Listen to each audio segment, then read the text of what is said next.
सभी साधक बाहर विदेश में बैठे हुए हैं और भगवान के नाम जप से जुड़ गए हैं। सत्संग के माध्यम से वो भजन करने लगे, नाम जप में लग गए हैं।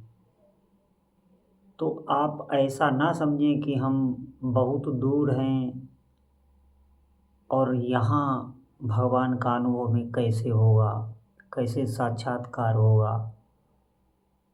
ये आप ध्यान दें, ये हमारे मन का भ्रम हो सकता है।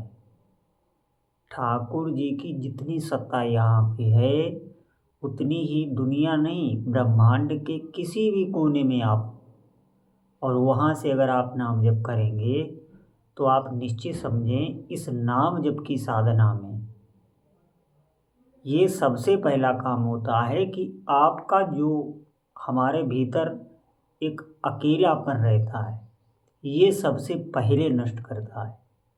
आप थोड़े दिन श्रद्धा से जपें और बिल्कुल गुप्त रख के जपें। जैसे आप किसी क्रिया में हैं या जो स्त्री शरीर है वो घर में रहती हैं, घर के सभी कार्य करती हैं, तो वो भीतर ही भीतर स्मरण करें, जप करें और सभी कार्य करें।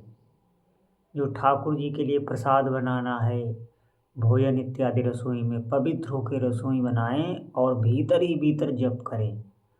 तो भले ही आप कहीं बहुत दूर देश में बैठे हुए हैं, वहीं आपको साक्षात अनुभव होगा और आपका चिंतन बदलने लगेगा। निश्चित आप समझें, जैसे हम स्वप्न में होते हैं तो स्वप्न में जो हम सोच रहे होते हैं, सपना देख रहे होते हैं, उस समय हम भौतिक शरीर जहाँ पर हमारा होता है तो हमें ये कुछ अनुभव नहीं होता। स्वप्न में इतनी तन्मयता होने के कारण हमें ठीक ठीक वही वैसा ही भय दर्द सब अनुभव होता है।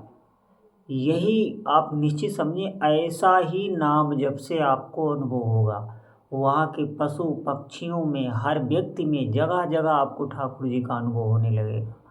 बस आप भीतर ही भीतर सुमिरन करें, अधिक प्रकट ना करें और बाहर से उदास आप रहें। अधिक से अधिक किसी को ये प्रदर्शित ना करें कि हम नाम जप कर रहे हैं।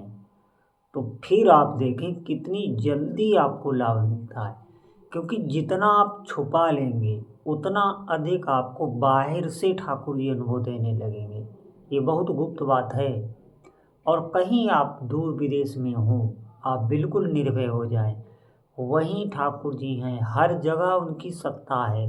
वहाँ की प्रकृति, वहाँ के मनुष्य, वहाँ का वातावरण वो भी उनके ही अधीन है, उनसे ही वो सब चल रहा है। वहाँ पर जो व्यवहार हो रहा है वो उनसे अलग नहीं है। बिल्कुल कोई कैसा भी व्यवहार हो वो ठाकुर जी से अलग नहीं है।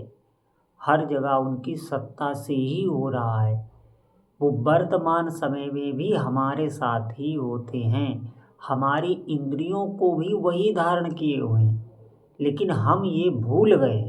ये ध्यान रखें, ये भूलने का रोग हमें लग गया है, इसलिए हमें कुछ अनुभव नहीं हो रहा है। हम जप करें, अधिक से अधिक भीतर ही भीतर जप करें। आज से ये आप आरंभ कर दें, थोड़े ही दिनों में आप अनुभव देख लेना।